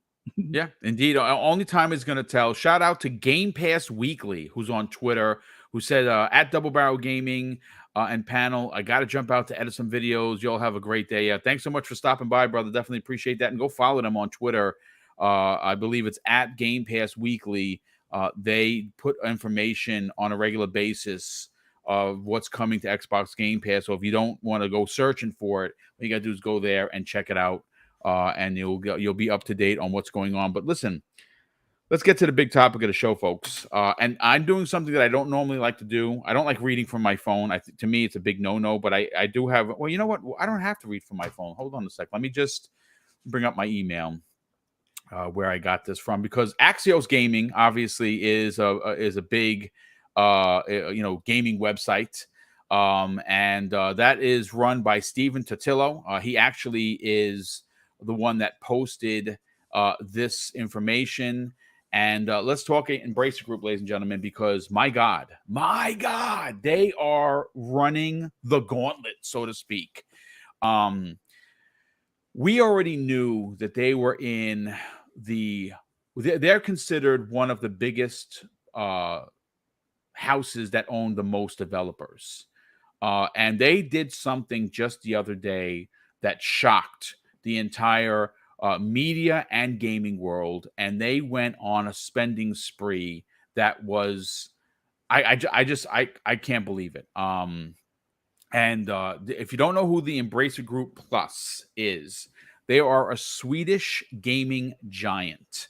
And they fortunately or unfortunately for some will not stop buying companies. This is what happened overnight, folks. Oh, and according to the story, again, this is from Axios.com. Overnight, the Vicarious Holding Company announced a half a dozen more acquisitions. 6 acquisitions overnight, including Middle Earth's Enterprises. That they are the rights holders for the movies and games based on J.R.R. Tolkien's Lord of the Rings. And this is who else they bought, folks. They bought the developer studio, the Man-Eater game studio, Tripwire Interactive. They also picked up the retro game publisher Limited Run Games. They also picked up Teardown Studios and Tuxedo Labs, as well as the karaoke gaming tech company String Tricks. It even bought a PC/console gaming company and won't announce yet for commercial reasons. So there is a question mark here. Now, how big, ladies and gentlemen, is Embracer Group? Well, they're pretty damn big. And here's here's the skinny on that. Ladies and gentlemen, they are currently the holders of 120 developers. Now, why this is an interesting topic, besides them continuing to go and buy things unchallenged, unscathed, just going out there and they're just like a vacuum, like a Hoover, sucking up everything in front of them. It is pretty crazy that Microsoft, even though Microsoft's deal is the biggest in the company's history, it is the biggest in gaming history as we know it, at near $70 billion for Activision King Blizzard. There is something to be said, or a conversation to be had, the way the FTC has literally dragged their heels with this. Now, again, I get it. It's a big deal. And we saw when Disney was acquiring Fox for more specifically the X-Men rights, more so than anything else. X-Men, Fantastic Four, to get those back under the MCU banner. That did take a while as well. and that was a big deal. That was a big deal, and there was a lot of moving parts, same way it is for ABK. But it's Star Wars 2. Yeah. Oh, of course. Yeah. But Dredd, it's pretty ironic that this company, this Swedish company, is buying up as much of real estate as they're buying up. Again, 120 developing houses. That's a lot of people. That is a lot of talent. And I was talking with Kay Asante just the other day, and he seems to believe, and I believe as well, that they don't want to be known as the AA company. They want to be known. They want to position themselves to be up there with the three bigs, and that is Microsoft, Sony, and Nintendo. And they want to put out AAA bombs. And he said something to the effect, and I kind of agree with him here, that don't be surprised maybe a couple years from now they launch their own console. And that wouldn't surprise me when you have this many studios making games. Specifically, when you look at some of the IPs that they have, I mean, Tomb Raider is the one that jumps off the page for me, and still breaks my heart that Microsoft did not grab that. My God, what a lost opportunity. But again, having Call of Duty first party, having all of the studios for Blizzard, and having and King with Candy Crush, and getting into mobile for Microsoft it's just going to be printing money. It's just bonkers. So I know why they couldn't make a move on it. Dredd, this is crazy. This is unprecedented. This year we've seen Sony do some big deals. We've seen Microsoft announce a big deal. Embracer just continues to dominate the news space and add a ton of additional developers. Now sitting at 120 development houses. I mean, wow. What are your thoughts on these moves? Oh yeah, I just got off the phone with Mr. Biden, President Biden. And, did you call him? Did he take your call? Yeah, he did. Excellent. Actually. I didn't understand him, but he was he understood me. I think. You sniffed my hair, but I complained about this. That this is a monopoly, and this shouldn't happen. Absolutely. No, has anybody said anything like that? No, nobody said anything like that. It's perfectly fine. I personally, I have no issues with it. Yet again, it's companies doing what business. I believe that they are trying to do what's right by the IPs. Also, you've seen the IPs that they're coming out with. They're putting more into it, so hopefully they do justice by buying all these games. You know what I mean? Hopefully it's not a bad actor going in there and just destroying all these IPs and all these companies. But yeah, they're growing purposefully, right? They're buying good IPs. They know that they're going to make money, right? Tomb Raider is a good one because yet again, you can still make the money off of the movies. You can, there's a lot of stuff that they're, the toy products. There's so many games. There's so much references that Tomb Raider has created throughout its IP. So it's a smart move. Lord of the Rings. I mean, come on now. What better or bigger IP than that can you get other than like what we talked about, Marvel and Star Wars? You can't get anything bigger than this, and yet again, this is another demographic that you can get into, and they're with the IPs that they're getting, they're diversifying their company. Yeah. So you look at that and it's like, it makes sense. They're trying to be the next number one out there. It looks like it. It looks like they're trying to be like the next Disney, so they could have their own game service. They could do that too. They're going to be big enough with all the IPs. They could actually do that better than Ubisoft has ever done. So it makes sense. It's just funny how easy it is. In the meantime, Microsoft and Xbox have had their hands tied with ABK and couldn't, we all wanted them to get, it made sense to get Crystal Dynamics, maybe purchase them and just bring them in. Yeah, well, they are working on a first-party bomb in the form of Joanna Dark. So yeah, it makes a ton of sense. And then at the same time, because of what did I say before?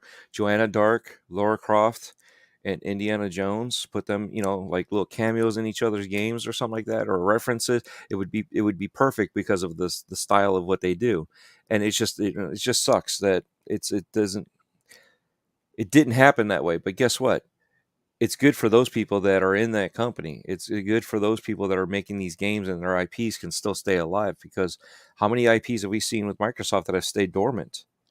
And hopefully A this is ton. not the case with them, that they'll keep it going, and for them to keep buying like this, they got to be making money, and they got to be seeing the future and creating the future. So whether or not they make a console, a service, they're going to be doing something.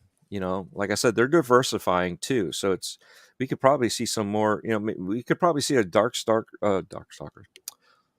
Yeah, Which one was it? Darksiders. Darksiders. There you go. I got stuck on Darkstalkers. Darksiders movie. We could Yeah, probably it's see possible. a CGI movie. I mean, they've already done it in the game. They got the CGIs there, and just do a Final Fantasy style movie.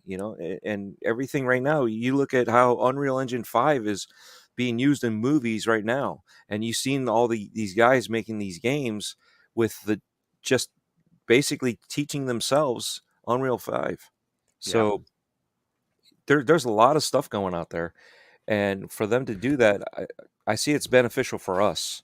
And that's the other thing. We got to remember, it's what are you going to do for us? Yeah. And you're taking it away, but maybe now we'll actually get some more exciting breakthrough games from these IPs. So it's just funny how it's not both ways. People are looking at it that way. It is a strange conversation to have. I mean, listen, the ABK deal is happening, folks. That's I think we're in the final stages. King, myself, and many people in the community seem to think that this is going to get done before the holidays, early November, potentially late October. Because once we get into Thanksgiving, everyone starts going on vacation, and all the moving and shaking really doesn't get done until the start of the new year after January 1st, 2023. And I don't think that this deal is going to take that long. I think that there is a world where Xbox Game Pass may not get Modern Warfare 2 because of the marketing rights that Sony currently has. And apparently those marketing rights end next year. At least that's the running rumor on the socials. There is a world where this year, if they can get the deal done before Black Friday, they dump all of these Call of Duty games that are no longer under marketing right deals for Sony right into Xbox Game Pass. They launch Xbox Game Pass PC, Xbox Game Pass Plus Family this fall, and they drop the Series S potentially to $199. And what you have there is a cocktail for domination during the holidays. And that would be crazy. Crispy, let's get your opinion on this, dude. Embracer Group, again, I mean, a lot of these studios may not be like, I don't know how many people played the Man-Eater game. I got 1,000 out of 1,000 achievements in that game. That game was freaking hilarious to play. I absolutely loved it. And they are picking a lot of AA studios, but they have a couple of AAA bombers in there. Are you surprised that they continue to scoff up all of these studios, now leveling over 120 developers, but more so their IPs? They probably own about 200 plus IP. That includes Tomb Raider.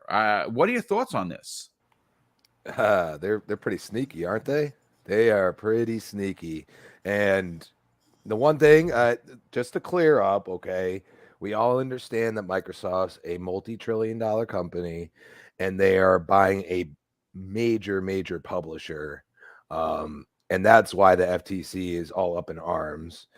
There does seem to be a little mistakenness in the fact that, they let Embracer just buy up. I mean, what, they buy up 8 already in the past year? Like, that's a lot. At some point, are they going to actually say something and sit down and say, well, is this like becoming a monopoly? Do they have too much of the gaming space? It doesn't seem to be so. It seems like they're just going to let them do what they want. Now they are smart about it. They do purchase companies and IP and rights. Generally it's always under $1 billion, which I think is probably a sweet spot for them to get some backlash from the FTC. So, to say that they're just being sneaky and smart, I mean, you got to give them credit where credit's due. I do see at some point I'm starting to get this inkling that they are setting themselves up to be purchased. Asante is laughing and giggling in his chair right now because he seems to think that that's Microsoft's big play. And as more and more of these IPs come in, you know, the Lord of the Rings now, like, yes, it's kind of become a little dormant, but there's still so much story there and so many different things. And, you know, there's still opportunity to, you know, kind of, you know, develop some really good games again and stuff like that. So I got this weird feeling that, Microsoft's like, hey, we got the FTC up our, you know what,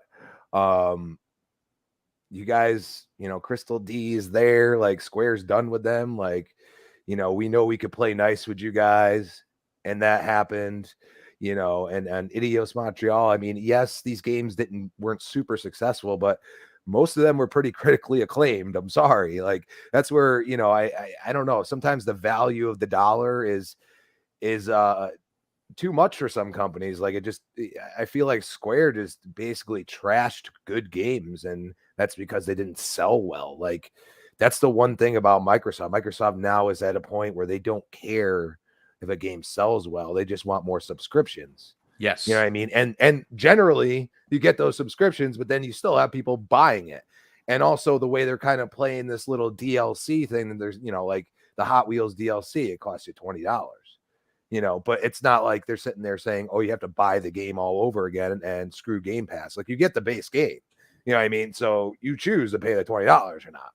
Right. You know what I mean? And a lot of people did. I think it's probably approaching 2 million people that have done it. You know, that's $40 million. So that's not nothing to shake your head at and be like, oh, that's nothing. So what Embracer is doing right now is just strange to me. And it's something that I think down the road we will see it clearer, especially when this ABK deal gets done, because they are really, they're not worth much more in financial purposes than Bethesda was. They're not that much more money, you know. As a matter of fact, I have their exact worth right now, ladies and gentlemen, right in front of me. Their stock is currently trading for $7.21 per share. Their headquarters are in Vienna, Austria. The owner is Lars Wingsfors. The parent company is currently Nordic Games Group. And their current value, ladies and gentlemen, as of today, is $8.85 billion. That's it. 120 studios deep. They're only worth under $9 billion. That's you're right. You said it. That is a Bethesda purchase from Microsoft potentially. And what happened with Bethesda? It wasn't. And here's where the argument lies. You allowed Embracer to buy up all these, and now you know. Let's say they sell to Microsoft down the road. Do you allow them to buy them up? We're just purchasing what they bought, and. You know, it's an interesting theory there, Crispy. I mean, it's I think me and Kay Asante are either going to take the hugest L in the world, or we're going to be sitting there like ha ha ha ha, like King David would. But yeah, I mean, it's just they're lining up something. I don't know what, and it could not be Microsoft. It could be just purchase in general, like highest bidder. You know what I mean? You don't know, but I don't know. Like, the stock price isn't like what a huge, like, to have all those IP and just, you know, under $10 stock price, like. I'm almost. I might have to go into my Robinhood app and start. You know, maybe. Yeah, I'm right there with you. I may have to invest. That's a decent price right now. You know, yeah. So I mean, just keep that in mind down the road. I'm not going to bring it up too much because I could be dead wrong, but I think it's an intriguing scenario. I agree. I absolutely agree. Again, it's definitely food for thought. If you just look at what they've done, and like I said, I have the Axios article in front of me, and just, I mean, again, you just look at what they've done in the last couple of years. It's just crazy what they continue to do. But listen, let's bring in Web Dave into the conversation. Dave, Embracer Group continues to buy up smaller studios, and they are currently sitting at 120 of them. But their IPs that they continue to buy up are huge. And like I said, none huger, at least in my opinion, than Tomb Raider. Having Lara Croft considering how well the new trilogy did. Is that's big. And to have Crystal Dynamics, who made, in my opinion, the best Tomb Raider in the history of the franchise in Rise of the Tomb Raider, coming back to do that, the maybe it's a new trilogy. I don't think they're going to reboot the series. It makes no sense to reboot it, even though it's owned by someone else. They can continue telling Laura's story. There's a lot of story and a lot of lore in Lara Croft and Tomb Raider to tell. It makes you wonder, right? Like, obviously, the Crystal Dynamics deal for Perfect Dark is still underway. We know for a fact that Embracer Group has an incredible relationship with Microsoft proper, because a lot of their games are in Xbox Game Pass. There's something to be said that maybe at some point when this deal was transpiring, Microsoft reached out to them and said, hey, listen, when you start to make your next Tomb Raider, we want to lock that up as a console exclusive. Here's a bag of money. And that's a possibility. Again, we're not going to talk so much about that because that's just, my opinion and hearsay at this point, but I could see it happening. Your thoughts, though, on how they continue to just devour the industry, and what are your thoughts on Microsoft being, at the crux of the FTC and under a microscope, when just it does seem like Embracer Group is running crazy? Well, I think that one of the biggest things you just said was that, why isn't Embracer Group getting more of a under the microscope? But I think that some of the purchases that they made, they're under that threshold that doesn't trigger an automatic, an investigation or look into from the FTC. So those are probably, just maybe the deal they got, to acquire the Tomb Raider franchise was, that's like chicken feed, really. It's like, what, 300 million? That was insane. And plus the studios that they got. And then this recent purchase, this is the group that owns Borderlands, the franchise to Borderlands, and all the amazing product that puts out. So so Embracer Group has some big ones, and now Tomb Raider, but then the biggest thing that they purchased, which I agree, Tomb Raider is huge, but they got not just the rights to gaming, but all the rights to Lord of the Rings, like everything Lord of the Rings. And that is, talk about the precious. That's monster, dude. It's a monster. Yeah. That there's so much potential. Because there's already a Lord of the Rings TV series. There's the movies that are existing. And then there's a new game coming out, a Gollum game coming out. So there's definitely so much that they can, that they can just turn. That's a moneymaker, because Tolkien is just amazing. All the world that he created is just so much that they can pull out of that, whether it be, multiple different types of games. There's already been some really good, games that are existing now, but there can be a big, huge new, like, MMO that could be, just a strategy based fighting games, just all kinds of possibilities with just that alone. So yeah, it's big, it's monstrous, and they are, let's just say, friendly with Microsoft, because they're still working on Joanna Dark, and that's something that they had to have they made it a point to say that that work is going to continue with that franchise. So to me, there's been a lot of talks behind the doors, and I think some more things, just speculation, of course, but I think that some more things will come out once the acquisition for ABK is finished. That there's going to be more things come to light, and more possibilities for the group. It's they're not a consoled making, company. Not yet. But that doesn't, I don't necessarily know that they want to make their own console. But if they could, get their product in on Game Pass, man, that's a moneymaker. That would be a definite moneymaker for them. And we'd all benefit from it as well. So I think it's a great thing, but I think it's they have a lot going on. I mean, that's there's some, if you really start digging in to their purchases and then their and to what they actually own, there's definitely there's some games out there or some companies where you're like, that's not a big game, that's not a great game, but they have those teams that they can put to work on other big games to really put the polish or to really to get the work behind to get a product out faster and maybe more bring more eyes on projects that to get them to be the best that they can be. So it's possibilities are endless for them, and like I said, I think there's a good relationship with Microsoft, so that that's a win-win for all of us. I know Kay Asante wants the big purchase, and I think it would be good if it did happen. I could see it someday happening, but you never know. You just the future is so bright. Yeah, it really is.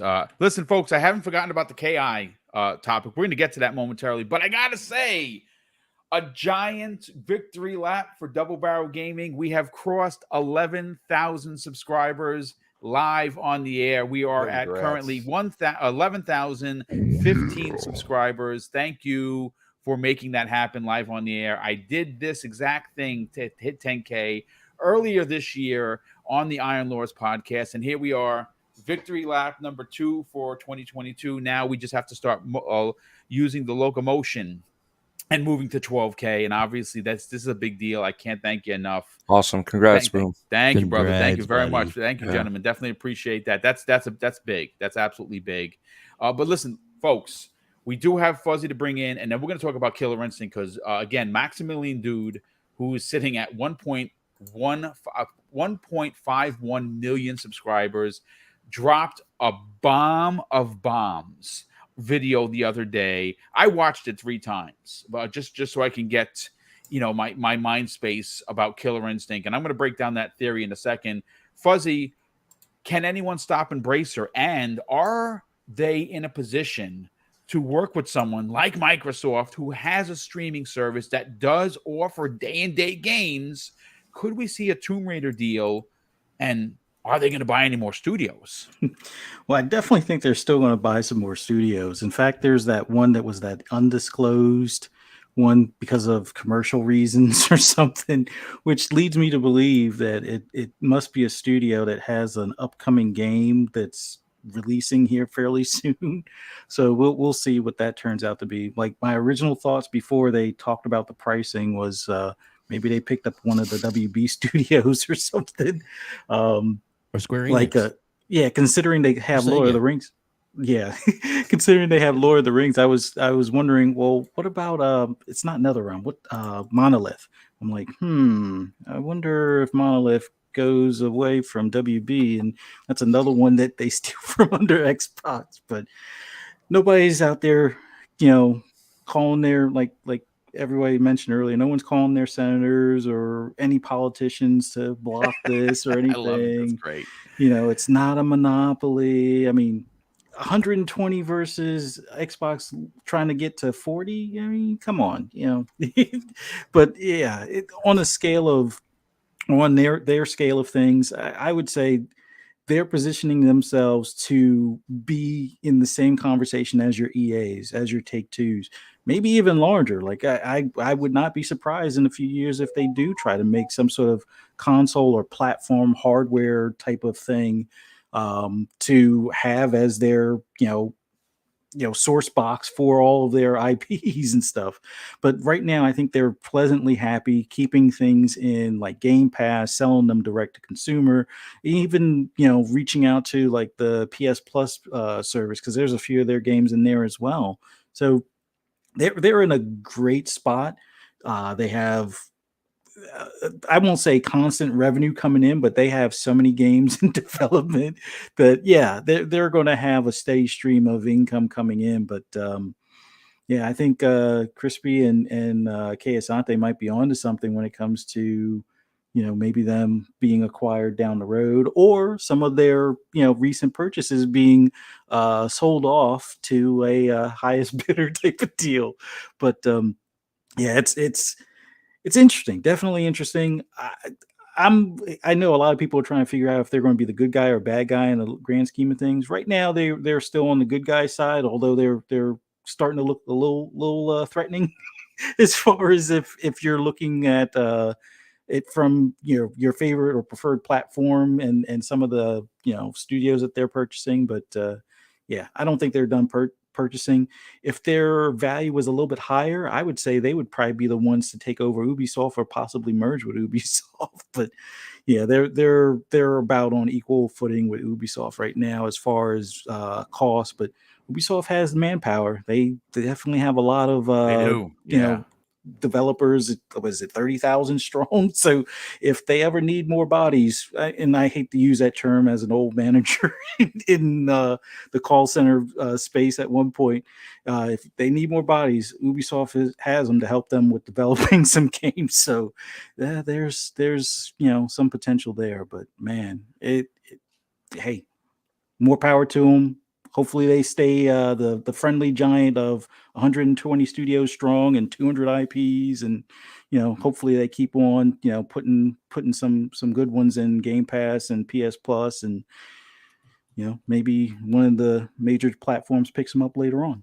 We'll see. It's going to be interesting to see where they go. We know they're bringing back a lot of old IPs, and they are going to continue to try to push the needle of making them a relevant conversation in gaming, in the AAA space as well as the AA space. Folks, let's move into Killer Instinct.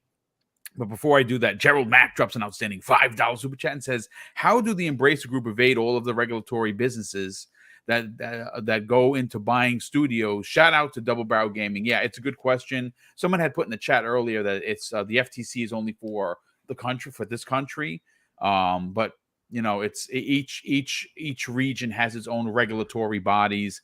I don't know what they're doing. I don't know how they're doing it, how they're just moving and shaking. It might be the pricing. I think Web Dave actually said that it might be the pricing they're keeping under what has to be reported, and maybe that's how they're doing all this moving and shaking.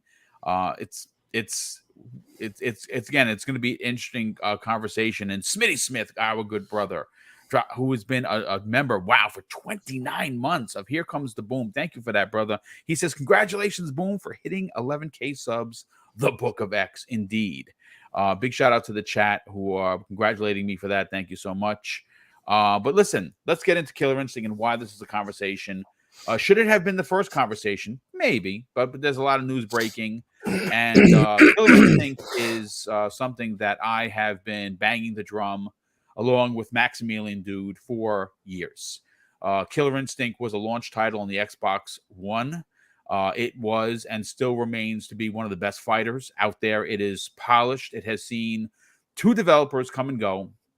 And unfortunately, it's a now dormant IP. It is one of the genres that continue to plague Xbox Game Pass as missing or potholes in their road. Family-friendly games is something else I've been banging a drum. I want a kart racer for sure. I want a platformer in Banjo-Kazooie. I've talked about that for years. But fighting games is something that Sony continues to dominate the conversation. They have Guilty Gear as an exclusive, which is made by Arc System Works. And obviously, they had Street Fighter. That is no longer a deal. Street Fighter 6 is coming this year. Along with a lot of the other fighters. There is a new Tekken expected, a Soul Calibur, I would imagine, at some point. And a lot of these games are not skipping Xbox anymore because Xbox has become a platform that you just can't ignore. The bigger it gets, the more console players they have. People are going to want to put their games on their service as well. And Sony, they're losing a little bit of the grip of market leader. I have a strong suspicion that by next year, you're going to see Microsoft potentially take over as market leader, pushing Sony to third place. I don't even think they fall to second. I think they fall to third behind Nintendo. And I think Sony is aware of that. And again, you want to debate me on that, that's not a problem. We can have that conversation. But the writing's on the wall. And Call of Duty is at the center of that. When Call of Duty is available on Xbox Game Pass next year or the following year for $5 a month in the family plan, Sony is not going to have a chance to unless they come out with a SOCOM that is just as dominating as it was back in the PlayStation 2 era, where they can give Call of Duty a good run for their money. Hopefully they do that, because I loved SOCOM. But let's reel this back in. What did Maximillian say on his video? And again, folks, he called it a crackpot theory. And he also promised that if it happened, he would gift 2,000 channel member subs. He would gift them, 2,000 of them. And this is his crackpot theory. Now, we know that Bandai Namco has a great relationship with Microsoft. And there has been rumors almost the entire 2022 campaign that Microsoft might have given Bandai Namco a shot to make the next Killer Instinct. And his crackpot theory that he posted on his video is just that. But it gets even more crazier, that he believes that Arc System Works, the godfather of Guilty Gear and Blaze Blue, is going to be the one making this 2.5D game, which is exactly what Killer Instinct is.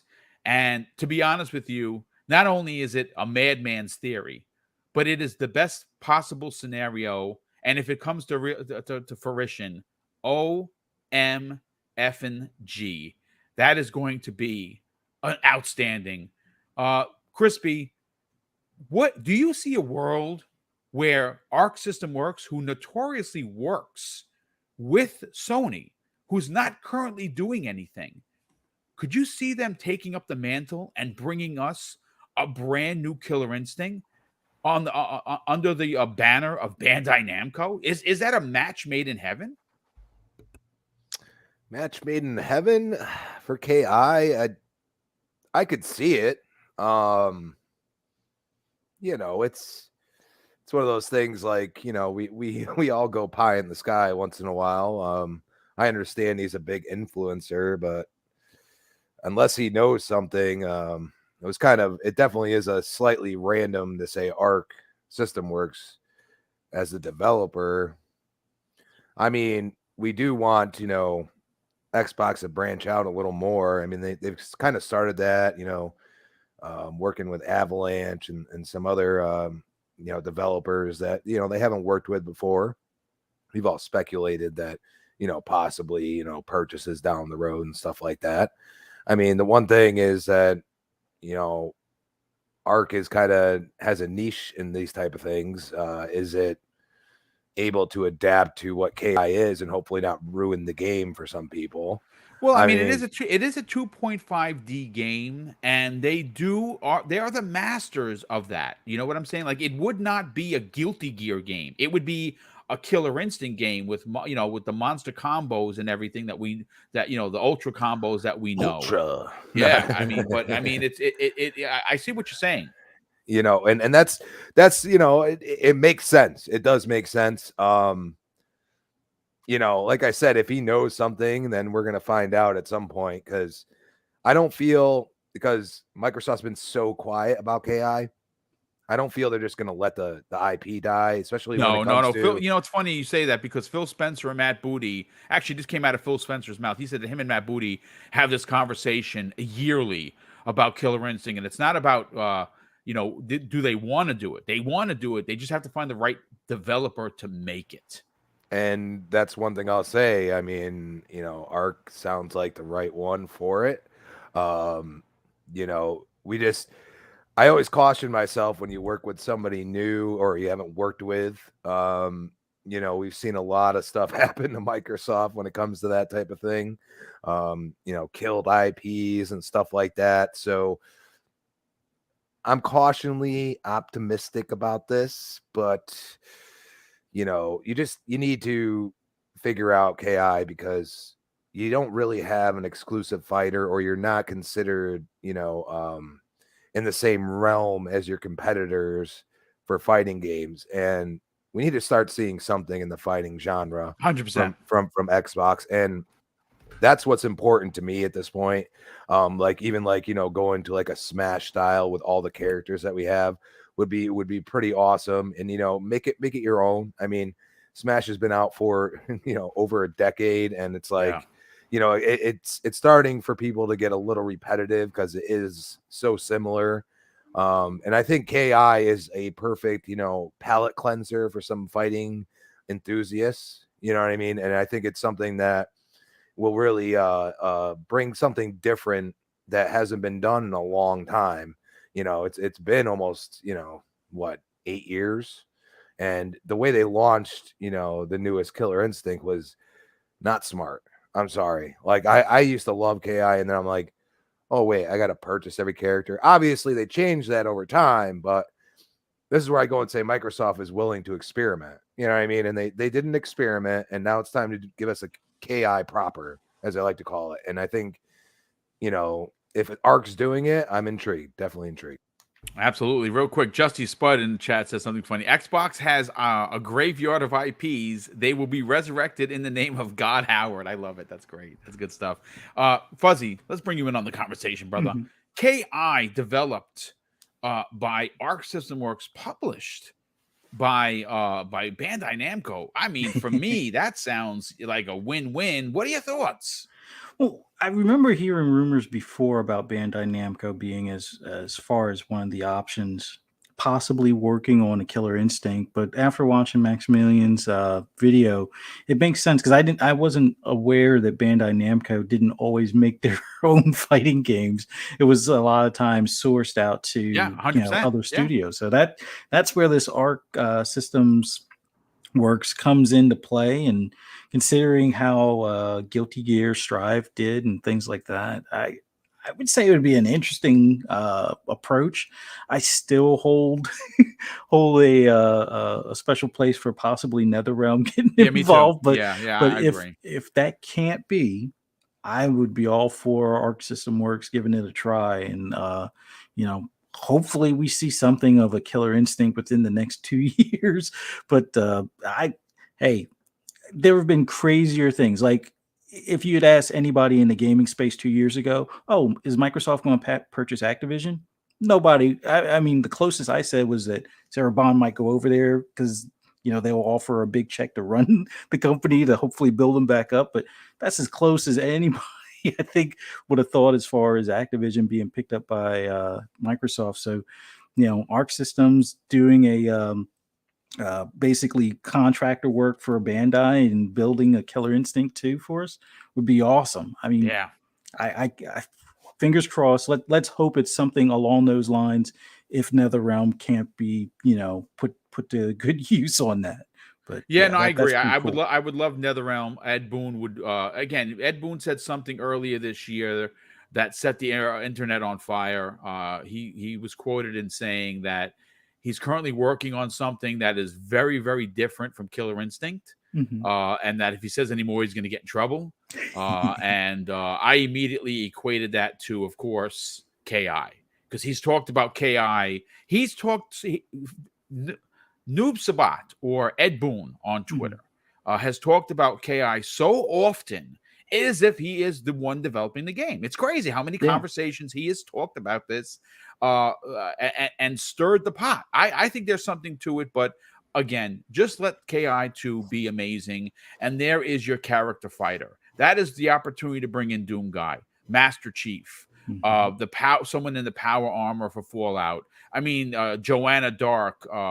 Just name your favorite Xbox character. They could be in there, and they could see success the same way that you see Mortal Kombat has with their guest characters. I mean, for crying out loud, they've had Terminator, they have Rambo, they have Alien versus Predator. It's crazy how many guest characters, and again, it's one of those missed opportunities. If Microsoft doesn't do this, it is going to be just that. Web Dave, let's get your opinion on this. We'll get Dreadpools and we'll get everyone out of here to start your weekend. Web Dave, are you excited to potentially see a Killer Instinct made and published by Namco, Bandai Namco, but more so made by the godfathers of Guilty Gear? That would be cool, man. That would be awesome. I mean, at this point, we're like, we just want a new Killer Instinct, you Yeah, know. we need it. Yeah. And I guarantee you, they're not going to be as much time as they've waited on this. They're not going to be like, I will just have somebody make it and be done with it. I mean, they're really going to put a lot of time. Yeah, this is going to be a heavily funded. This is not going to be here. Take this bag of money. There's not a lot in at the bottom, but try and make this work. No, they're going to do this. This is going to be done up right. Yeah, this is going to be something that they're, and that's maybe hopefully why they haven't really talked about it yet, is because it's something that's in deep planning. A lot of things are coming together, and they're and there will be a time when we need to hear about it once it's something that they could probably show. But for right now, they want to keep it under wraps because we just don't. It would be big news. Oh, yeah. It was super big news. I do wish that that you would have the Mortal Kombat versus. That would be awesome to have. Would be, yeah. But even then, who knows if they can't make some kind of guest appearance thing and extra downloadable content later. That this could be huge, man. I mean, really, really, really big. And it's a great game. It's a fun game. I loved the original in the arcade. I played it for days on end. Would go in, especially in the summer when that thing came out, man. Go in there and try and get Orchid's naughty move down. And people be walking by like, what's that? And then she flashes them on the screen. Their eyes pop out of their head. And other people beside you like, what the heck just happened? It's crazy stuff. But yeah, it's an amazing game. It's a great game, great fighting game. And like you said, it's one of those that are, it is, yes, a fighting game, but it's unique enough that we need another one. We need a new, modern, high-end, high-res, high-graphic, super fluid, high frame rate, 60 frames or 120 frames. Man, do you imagine Killer Instinct just being fluid? Man, that would just be, it would be so awesome. So I'm with you. Let's will this into being. Yeah, let's will it into existence for sure. And Dreadpool, close out today's outstanding new episode of Breakfast with Boom with your opinion. Where do you see KI2 going? Do you think it's NetherRealm? Do you think that it is what Maximillian had to say, potentially being given to Bandai Namco, then contracting the work out to Arc System Works, who is not doing anything at the moment? I don't know, but Platinum Studios is asking for a lot of work that they want to do for Microsoft. I wouldn't touch them with a 10-foot pole. I'll say that right now. Yeah. So I mean, ideally, we all love Mortal Kombat. We love what Ed Boon has done with Mortal Kombat and DC. So ideally, that would be the place to go. But let me read off some names for you and see if this makes any sense. Double Dragon, Ghouls and Ghosts, Michael Jackson Moonwalker. Mm-hmm. How about Battletoads? Right? Sonic Drift. We'll give that one a pass, but it's Sonic, right? So we all love that. And I'm skipping a whole bunch of other ones as we go through the years. But then you hit Guilty Gear, all the different versions. Dragon Ball Z, which nobody brought up. And we keep going through here. And you see, as we've gone, they have a history of making these games for all these publishers, and a lot of these are fighting style games, one sort or another. I mean, they've made, like I said, I mentioned Sonic because of it's not a fighting game, but the Persona 4, was it Persona 4 Arena Ultimates, right? So you got all these games. I mean, River City Melee, we've played some of these games even more recently, so you go from the history of back in 1988 that they've been doing this stuff till now, and these are games that they've developed. All right. Double Dragon 4, these are classic IPs that we all know and love. So it's a very hard toss up between Ed Boon with the Mortal Kombat crew and here, Ark. If Ark, either one of them takes it, I'm all in, because Yeah. I think right now Ark has a good staple. I mean, when it comes to variety, all right. So let's think about that. A good staple in variety that they've done. Now, when you look at Mortal Kombat, the variety isn't as much, and some people have had issues through the years with how they've done some of the characters, and how come our favorite character isn't in there, and stuff like that. But they've had a long history, and they've been a tried and true with Mortal Kombat. They've kept everything. They've made it fresh every single time. Can they do that with Killer Instinct? I think they could, but yet Yeah. again, right here, Ark is, you got a history here. So Yeah, they do. I Yeah. think with all those games that I labeled, you got to remember that there's a lot more games here that they've done than there have been Mortal Kombat games. So Yeah. um, they could be the one, but who's the one that's going to innovate that? And that's what we really need to think about. Who's the one that's going to innovate, but yet hold true to what Killer Instinct is? What we got. People love this Killer Instinct, this latest one. Some people didn't like the direction it headed to, and plus we had different developers working on it, which altered the game as it went. But overall, it still stayed good. It was better than the predecessors in the arcades that Yep. were ported over. It was one of a kind on its own. So it's going to be a hard one to figure out, because each one has its pros and cons. I mean, I'm going to just flip a coin and let it land on the side. No, I agree. I think that's a great way to put it, Dredd. At this point, if Mortal Kombat makers did it, it'd be great. If Arc System Works did it, it'd be great. But I'm going to tell you this: either or, regardless of who is going to make the next KI, it needs to happen. It needs to happen now. But ladies and gentlemen, that is going to be your Breakfast with Boom for this Friday. I hope that you enjoyed the topics, the conversation, the banter.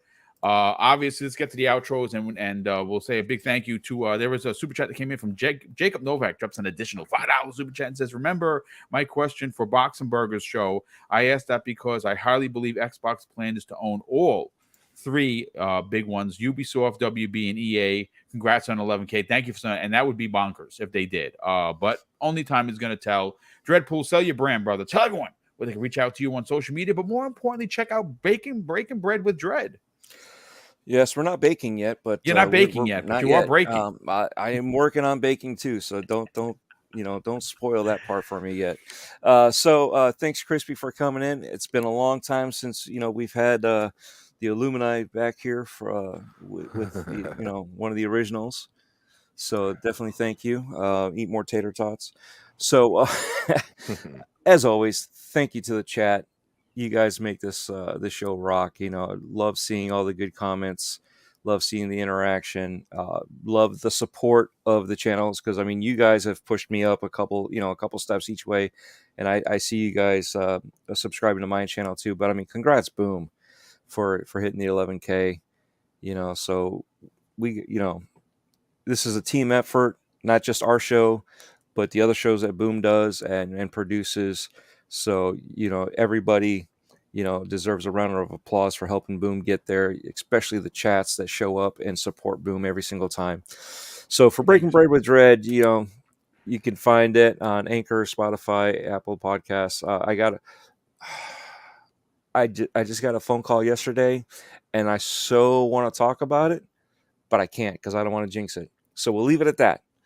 But definitely check out linktree.com, Dreadpool. It's got all the links, all the channels to everything. I'm at 461. I was at 464, but YouTube likes to take away numbers for whatever reason. But 461 subscribers on my YouTube. So it's definitely growing. So I got to thank everybody there for that. Twitter, Dreadpool, and so forth. So that's it. You all have a good weekend, and just share the hobby. have a good time with it. Absolutely. Web Dave, you got a big interview coming out this Monday. Talk about where people could check out all of the interviews that you have done, and more importantly, reach out to you and strike up a conversation on social media. Oh man, thank you, Boom. Appreciate it. And again, thanks to everybody in the chat for being here and for putting Boom over 11K, and we're on the road to 12K now, so let's get our feet dug in. And if anybody in the chat gets a chance to go to my channel, it's Outbreak Podcast. Or outbreakpodcast.com is our website, and definitely check out our YouTube channel. We're trying to get to 1K, so we're working on that, but we'll get there eventually. And the interview that is coming up on Monday is going to be the slanderous one. That's right. Everborn Saga. Nice. It is a really good in-depth interview. We really get down and gritty, and also really talk about where he came from and where his project is going in the future. So it's a really good interview. I think everybody will enjoy that one. So please, everybody, check that out. And boom. Man, have a great weekend, man. Yeah, thank you, brother. Definitely appreciate that. Crispy Bomb, where people could find you on other podcasts, and more importantly, reach out to you and strike up a conversation on social media. Gentlemen, always a pleasure. And, I've missed this because we all just have great conversations. We do. That's what it comes down to. This is a great group of dudes, man. This is a good panel. And boom, congrats, man. Like, thank you, well sir. deserved. And, he should be at 21K right now, people. Get with it. From your mouth to the gaming god's ears, brother. But it's at Crispy Bomb on Twitter, Crispy Bomb 28 Xbox Live. Tonight I am a guest on the Xbox Infinite podcast on Risk It for the Biscuits channel. Check it out there.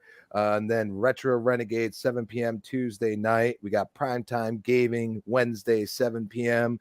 And of course the next podcast 8 p.m. on Thursday. We'll see you then. Thank you, brother. And last and no way least, the best driver in the business, who's probably cringing watching my driving. Fuzzy Belvedere, sell your brand, brother. Tell everyone where they can subscribe to your YouTube channel. But more importantly, reach out to you and potentially strike up a conversation on social media. Oh, just wanted to congratulate you, Boom, on the 11,000. Well on your way to 12 and 20, and let's get them into 100K here. I love it. But get those dealer numbers. Yeah, yeah, exactly. But man, it was awesome being on here with all you guys and everyone in the chat. Man, some awesome gaming news all on the horizon here, and man, can't wait. But for any of those that want to just hear my ramblings on anything gaming, just follow me on Twitter at fuzzy_Belvedere. You can catch me on Xbox Ultimate at 9 p.m. Eastern time tonight on Fun Speculations channel, the Shop Podcast tomorrow night on PTK Blam channel at 9 p.m. Eastern, and FSP on Fun Speculations channel at 10 p.m. Eastern time, and then right back here on Friday morning at 10 a.m. So can't wait until next week. Yeah, can't me either as well. A big shout out to 450 plus people that tuned in for today's show. Thank you for making this another successful Breakfast with Boom. I want to say thank you for the super chats that continue to come in and power the channel financially. And of course, I'm going to close out the show with something that's important to me, folks. Hopefully one day be important to you. And that's something that my dad taught me with kids. And he would say, Craig, treat others how you want to be treated. And also, it doesn't cost anything to be nice. You live by those rules, son. I could guarantee you're going to have an awesome day. So take care, everyone. And we'll see you next week on the newest episode of Breakfast with Boom.